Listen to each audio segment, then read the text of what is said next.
Hey guys, it's Matt here at MP Power Sports. And behind the camera is Christian. What's up, guys? What's going on? We just wanted to make a video introducing our channel and kind of tell you what we're trying to do here and what we're all about. We're going to have everything from track riding videos, track reviews, time lapse of anything from engine rebuilds, tutorials, how-tos, you name it, we're going to try doing it. So if you have any questions or any content that you guys want, let us know, either direct message us on Instagram or comment under below in the YouTube channel. But if you guys could subscribe, shout us out to your friends, kind of get the word around, that'd be great. And yeah, stay tuned. Alright, so to start things off, we're going to go riding. We finished up with all the work for the day. We cleaned up, tightened as best we could. So basically we're going to take the beast out and ride. Over here is The my beast. personal bike. This is 2018 Husqvarna TC250.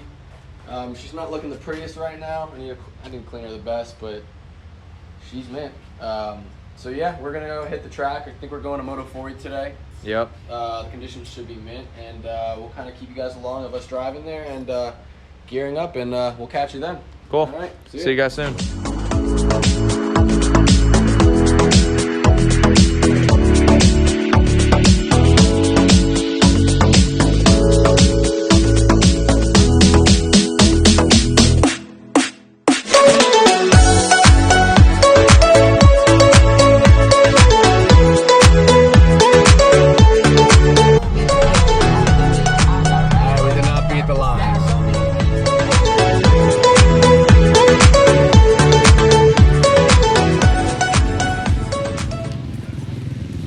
Oh, what up, dude? What's up, homie?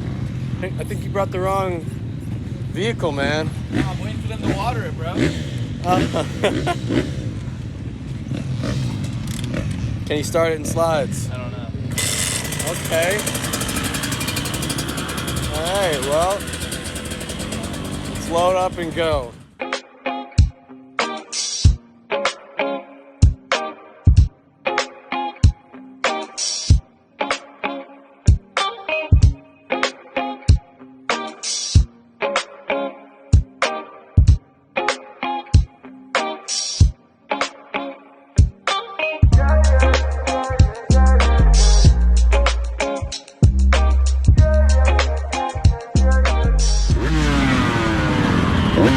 I'll wait for you.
Great day riding yesterday. We're back from Moto 40. Conditions were awesome.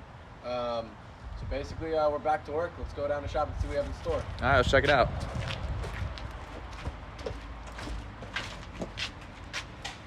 And live action. You suck.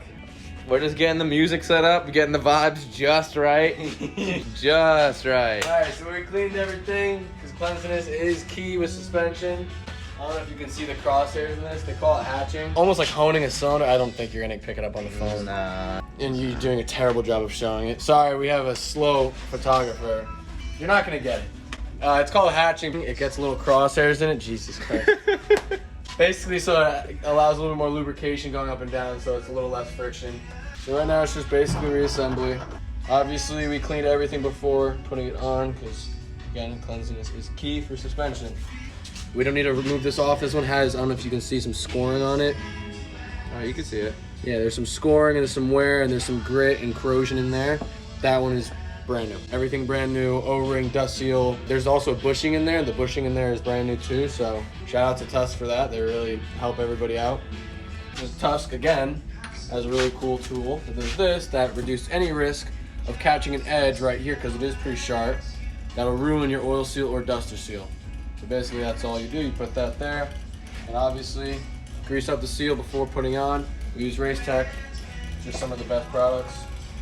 So right now, oil seal, gonna feed it on nice, just like so.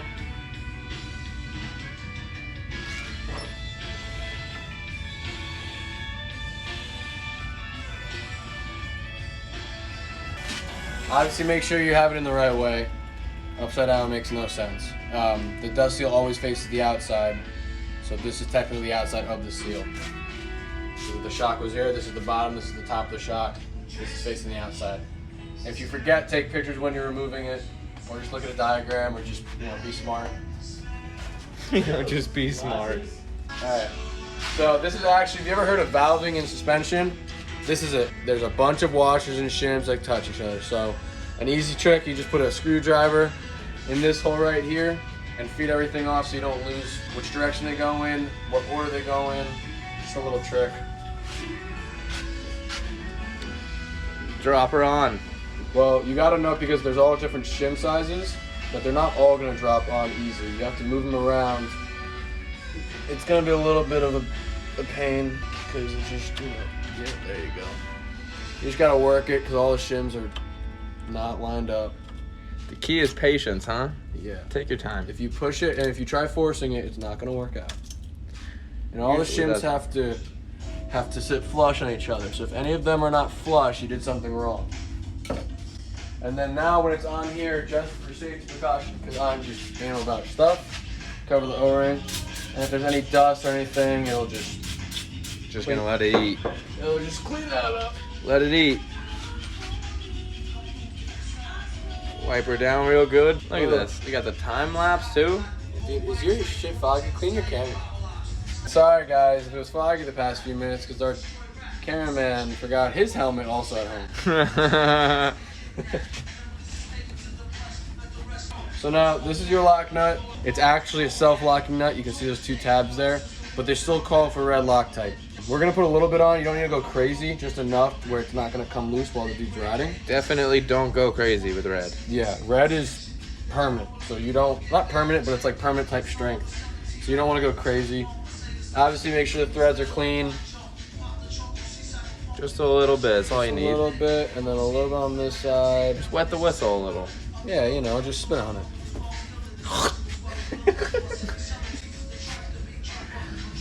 And then this gets torqued down to 29.5 foot-pounds. First we're gonna do it just by hand. There you go. So we're just gonna go by hand until it gets tight, and then we're gonna get our snap-on torque wrench. A little plug for snap-on, I guess, there.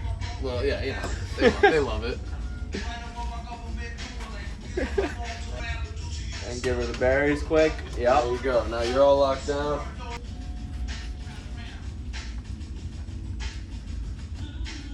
And there you go. You got your new seal on. You got your valving back in. They're all touched. They're all tight. No wobble there. Everything is looking good. Now what we're gonna have to do is we're gonna have to flip it, get the outer, the shell of it.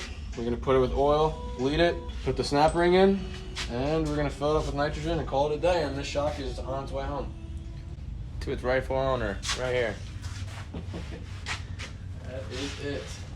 So cleaned everything. These threads always bunch up, and it makes setting your sag a pain. So we clean this up with a wire brush and the parts washer just to make sure it's good. So the bleeding process is pretty simple, to be honest. Again, Maxima shock fluid. So we use 7 weight, huh? 7 weight's a little thick, but we have a big boy that's going too. So what you're gonna do, you're gonna fill it up.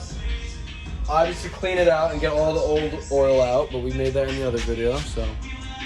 You're gonna pour that up just about there, and then you're gonna push in the valve itself. There are bleeder holes here. Can you see that? Are you seeing that? Yep. Bleeder holes here and on the opposite side here. And this is basically gonna allow the oil to go inside the rod itself and bleed throughout the whole system so there's no air. Similar to bleeding a brake, or if you have a hydraulic clutch, you don't want air in any system like that, so.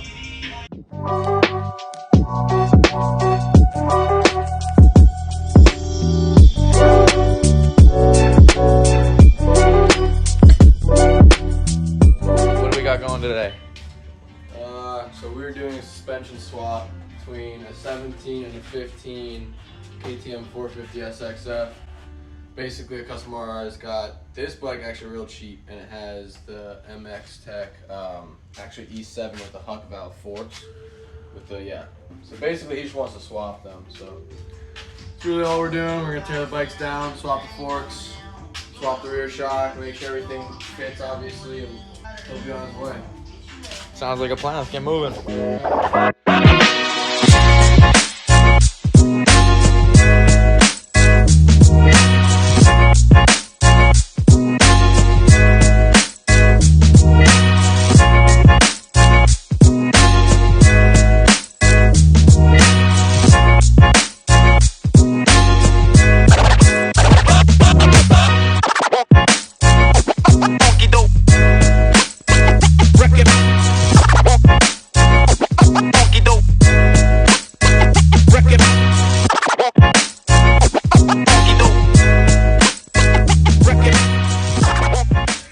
Alright, so we just swapped the shock over, and Matt's gonna talk a little bit about what we got going on here. Yeah, so you can show, we got the MX Tech rear shock in the 17. And I don't know if you guys are familiar with the 17s to the 14 KTM 450s. They changed the front axle diameter. This right here is the 2017.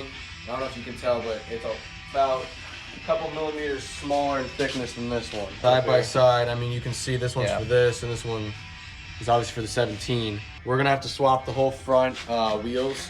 We already called the customer. He's all good with that, so we just have to swap the tires. Because worst comes worst, if we need to do anything, we'll swap over the caliper. But I don't think KTM changed anything from that. But we'll know obviously when we do that. Unfortunately, but Christian actually has to go to where? You going somewhere in Georgia? Yeah, Peachtree City, a little past Atlanta. Just around Atlanta to drop off that YZ125 we were working on yesterday, and then he's picking up that 2018 CRF 250 we were talking about. So let's go out, walk there, and I'll take this. Oh, what up, Hannah? The bus. You detailed her, right? Yeah, the bike. Yeah. See how she's looking. Nice. Yeah, she's clean. Yeah, turned out nice. Yeah, he's gonna be stoked on this. Yeah, for sure. Yeah, well, I'm gonna hit the road. All right, peace. Yep. Let me know if you need anything. Give me a call, and I'll get the suspension done. I'll let you know how that goes. Will do. All right, peace.